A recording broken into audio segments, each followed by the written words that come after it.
오늘 믿고 맡기셨습니다 라는 제목으로 같이 말씀 나누겠습니다. 어제 예수님께서 삭개오를 만나신 일에 이어서 예수님께서 삭개오의 집에 계실 때에 오늘 같이 보신 말씀 열 문화의 비유에 대해서 말씀하십니다. 왜 이 열 문화의 비유를 말씀하셨는가? 그것은 예수님을 따르던 제자들과 사람들이 예수님께서 예루살렘 입성을 앞두고 계신 이 시점에 예수님께서 예루살렘에 입성하시면 하나님 나라가 바로 당장에 임할 것으로 오해하고 있었기 때문입니다. 또한 예수님께서 정치적인 메시아, 즉 자신들의 원함을 들어주고 자신들을 힘들게 했던 자들을 멸하시고 벌하실 것을 예상했기 때문입니다. 그런데 이것은 그 당시 사람들이 가지고 있었던, 또한 예수님을 따르던 제자들이 가지고 있었던 오해였습니다. 이러한 생각들을 예수님께서 하시고 오늘 본문 11절 이렇게 말씀하십니다. 같이 읽어보겠습니다. 그들이 이 말씀을 듣고 있을 때에 비유를 더하여 말씀하시니 이는 자기가 예루살렘에 가까이 오셨고 그들은 하나님의 나라가 당장에 나타날 줄로 생각함이더라. 네, 그래서 문화의 비유를 통해서 사람들에게 말씀하고 계시는 겁니다. 예수님을 통해 하나님의 나라가 이루어지겠지만 당장에 이루어지지는 않을 것이다 라는 것을 말씀하시는 것이죠. 앞서 18장에서도 12제자를 불러다가 예수님께서 말씀하셨습니다. 18장 32절과 33절 말씀 읽어보겠습니다. 인자가 이방인들에게 넘겨져 희롱을 당하고 능욕을 당하고 침뱉음을 당하겠으며 그들은 채찍질하고 그를 죽일 것이나 그는 3일 만에 살아나리라 하시되. 예수님께서 예루살렘으로 들어가신 후 당하실 고난과 또 이후에 일어날 그 부활에 대해서 이미 한 차례 제자들에게 말씀하셨습니다. 그런데 이 말씀을 하실 때도 예수님을 따르던 이 제자들이 예수님의 말씀을 알아듣지 못하고 이해하지 못했던 것입니다. 그리고는 지금까지도 그 예수님이 어떠한 일로 하나님 나라를 완성하실지 잘 알지 못하고 있는 것을 우리가 볼 수 있습니다. 예수님께서 이 땅 가운데 이루시기 위한 하나님의 나라가 세상의 나라와 같은가요? 그렇지 않죠. 하나님의 나라는 세상 나라와 같지 않습니다. 하나님께서 이루고자 하셨던 그 하나님의 나라, 예수님께서 가고자 하셨던 그 길 또한 세상이 말하는 나라와 세상이 추구하는 방향과 달랐다라는 것입니다. 이 당시 사람들이 하나님의 나라를 오해한 이유가 예수님을 정치적 메시아로 그리고 당장에 임할 그 하나님 나라로 오해하고 있었다라는 것을 우리가 다시 한번 볼 수 있겠습니다. 우리는 이런 오해를 가지고 하나님 나라를 그리고 예수님을 보지 않기를 바랍니다. 우리를 죄로부터 구원하시기 위해서 이 땅 가운데 오신 예수님, 또한 예수님께서 말씀하시는 진정한 의미의 하나님 나라가 이루어져 가기를 소망하며 주님 오실 그날을 우리가 기다리고 기대하며 잘 준비하기를 소망합니다. 예수님께서 하나님 나라를 설명하시면서 사람들에게 가르침을 주고 계시는 이 문화의 비유는 역사적 사실을 기반으로 예수님께서 비유하고 계십니다. 어떤 역사적 사실인가 하면 유대 당시에 유대를 통치하던 헤롯 왕, 그 왕이 죽은 후 주전 4년경에 헤롯 왕의 아들들 중에 하나인 헤롯 아켈라오라고 하는 아들이 하나 있었습니다.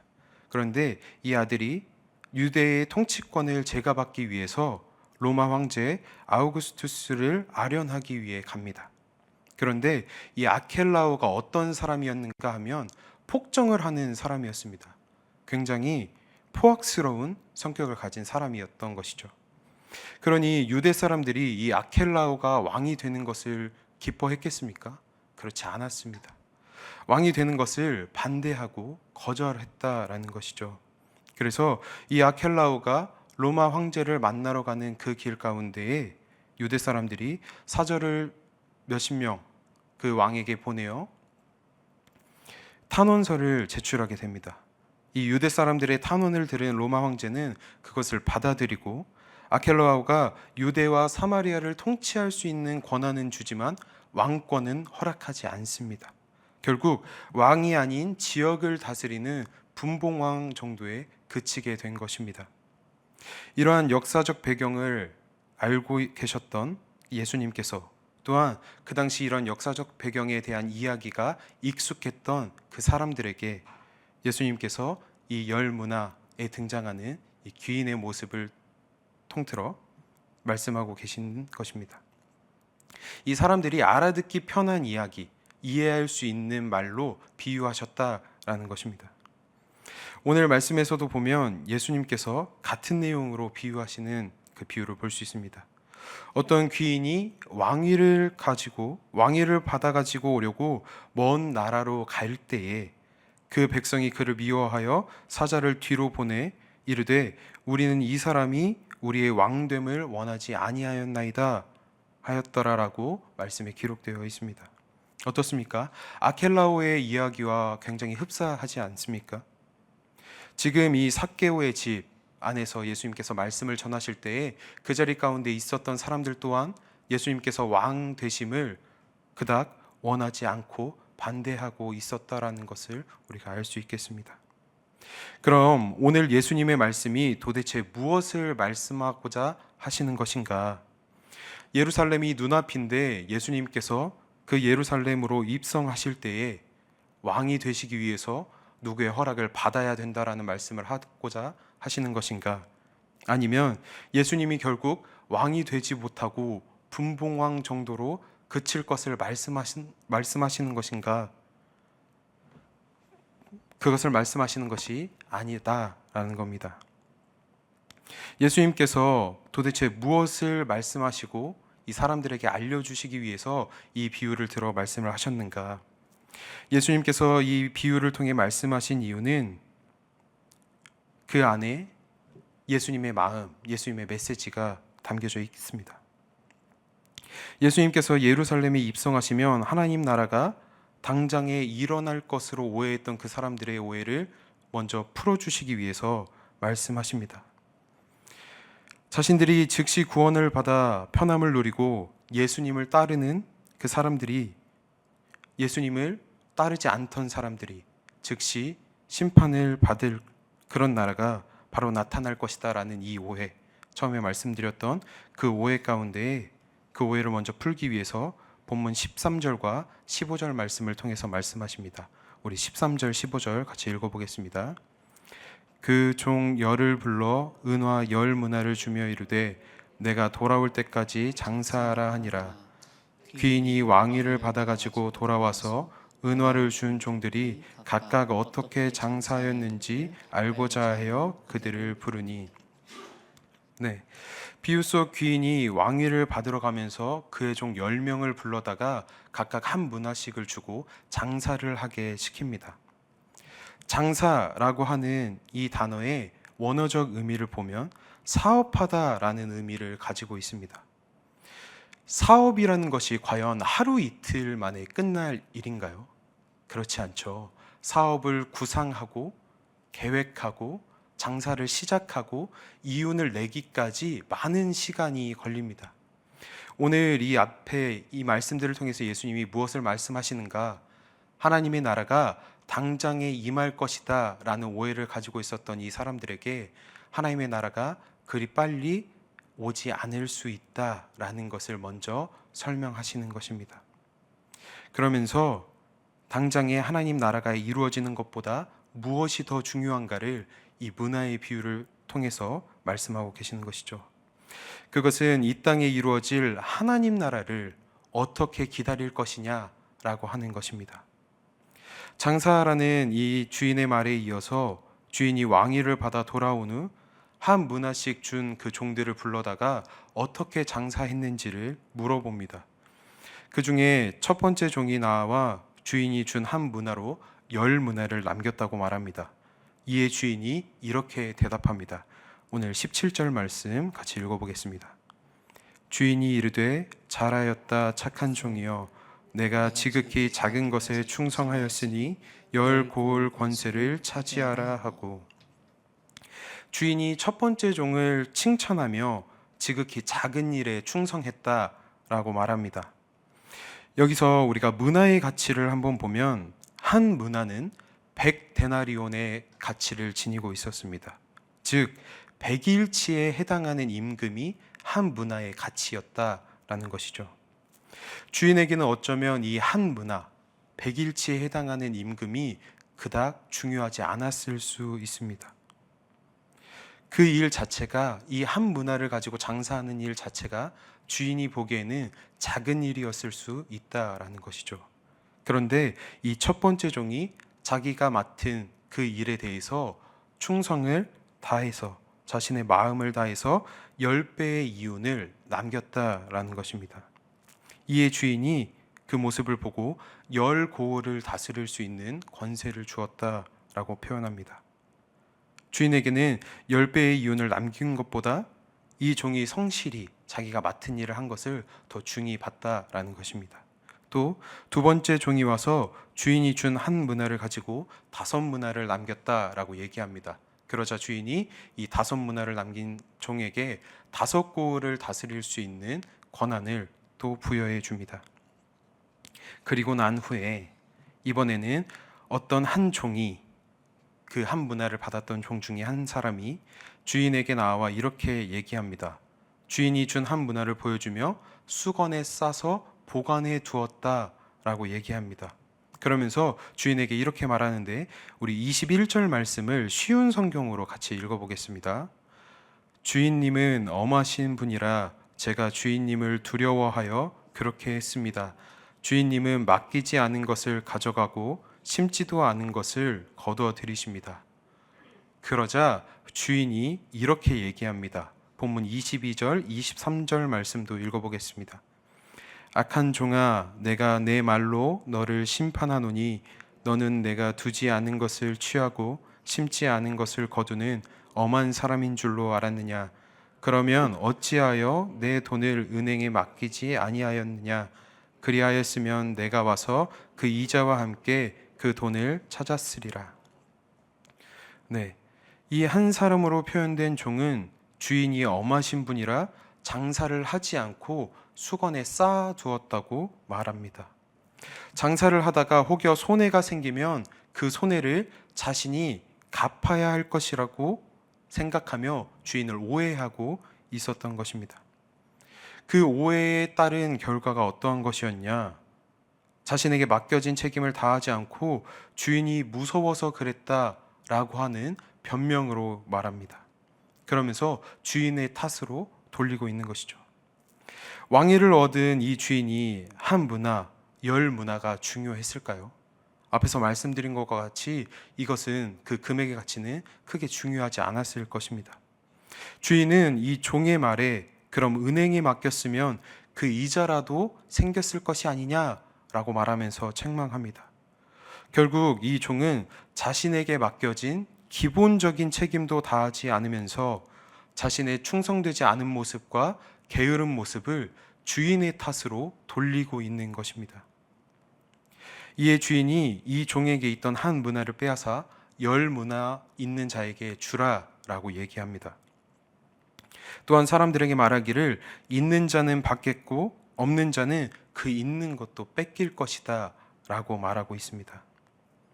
오늘 이 10문화 비유를 통해서 우리가 생각해야 하는 것은, 주님이 나를 믿고 맡기신 것에 내가 지금 충성을 다하고 성실히 임하고 있느냐 하는 것입니다.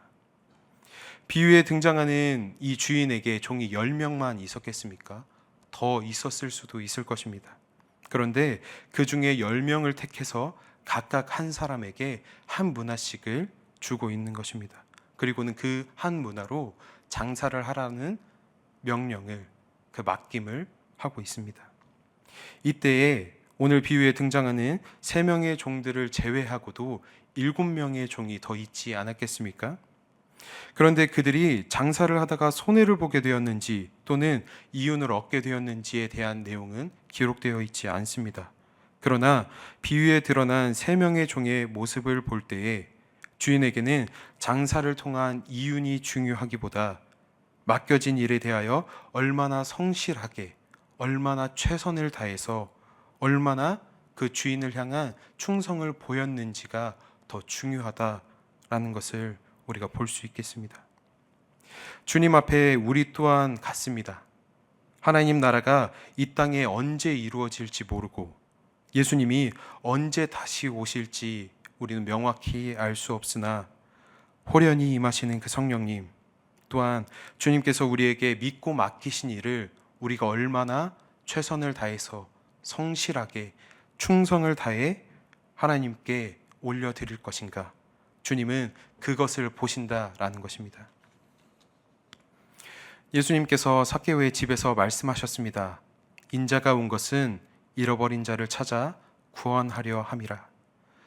예수님께서는 잃어버린 자들을 찾아 이 땅 가운데 그들을 구원하기 위해서 오셨습니다. 예수님께서 말씀하시는 이 잃어버린 자가 나일 수도, 우리 공동체일 수도, 아니면 내 주변에 아직 하나님을 모르고 예수님을 영접하지 못한 그 어떠한 사람들이 될 수도, 이 세상이 될 수도 있을 것입니다. 그 잃어버린 자를 찾아 구원하시는 그 예수님 앞에 주님께서 나에게 맡기신 그 한 문화를 가지고 작은 것에도 성실히 충성을 다하는 저와 우리 열린배들 공동체가 되기를 소망합니다. 하늘의 밀이 땅에 떨어져 죽음으로 말미암아 많은 열매를 맺듯이 그 한 문화가 우리에게 예배의 자리 또는 기도의 자리 또는 삶의 자리, 어떠한 상황일지라도 하나님의 자녀로서 또 그리스도인으로서 주님께서 나를 믿고 맡기신 그 하나님 나라의 사역을 우리는 우리의 힘을 다하고 마음을 다해서 주님 앞에 충성하여야 할 것입니다. 그때에 주님께서 매일 더하여 주시는 그 은혜를 우리가 누리며 주님께 칭찬받는 우리 모든 열린배들의 공동체가 될 것을 우리가 믿음으로 확신하셨으면 좋겠습니다. 오늘 말씀 주님께서 우리에게 이렇게 말씀하십니다. 내가 너에게 맡긴 것을 충성을 다해서 힘을 다해서 마음을 다해서 보이기를 원한다 라고 말씀하십니다. 오늘 하루에 우리의 삶 가운데에서도 우리가 맡은 그 하나님 나라를 확장해 나아가는 그 사명에 대해서 우리가 열심을 다해 우리의 마음을 다해 우리의 충성을 다해 하나님께 올려드릴 수 있는 저와 우리 열린배들 모든 공동체가 되기를 주님의 이름으로 소망합니다. 같이 기도하시겠습니다. 사랑이신 하나님 아버지, 오늘 이 열 문화의 비유를 통해서 우리에게 말씀하시는 것처럼 하나님, 어쩌면 이 땅 가운데 언제 이루어질지 모르는 그 하나님 나라, 이미 임재하셨을지 모르는 그 하나님 나라, 그 오셨을지 모르는 예수님을 우리가 잘 기다릴 수 있도록 하나님 우리의 삶을 인도하시고 지켜주시옵소서. 예수님 오셔서 보실 그때에 하나님께서 주님께서 우리에게 맡기신 그 하나님 나라의 사명을 우리가 잘 감당하여 하나님 앞에 충성된 자, 하나님 보시기에 참 좋은 자, 하나님 보시기에 믿을 만한 자가 될 수 있도록 우리 한 사람 한 사람을 주님 인도하시고 우리의 삶을 지켜주시옵소서. 하나님 그 가운데에 우리가 맡은 바 성실히 주님 앞에 충성을 다하여 하나님 나라를 확장해 나아가고 하나님의 복음을 전파하는 그런 주님께서 찾으시는 예배자가 될 수 있도록 우리 열린배들 모든 공동체 한 사람 한 사람을 주님 이끌어 주시옵소서. 하나님 오늘 이 열 문화의 비유처럼 하나님 우리에게 맡겨진 그 소명 우리가 알게 하시고 하나님 또한 그 소명을 알았을 그때에 하나님 앞에 충성을 다해 나아갈 수 있도록 하나님 인도하여 주시옵소서. 그 자리가 예배의 자리, 기도의 자리, 어떠한 우리의 삶의 자리일지 모르겠으나 호련히 임하시는 그 성령님과 함께 그 성령님의 인도하심에 따라서 우리가 주님께 예배함으로 주님만을 바라볼 수 있도록 함께하여 주시옵소서. 이 모든 기도 우리 주 예수 그리스도의 이름으로 아버지께 기도드립니다. 아멘.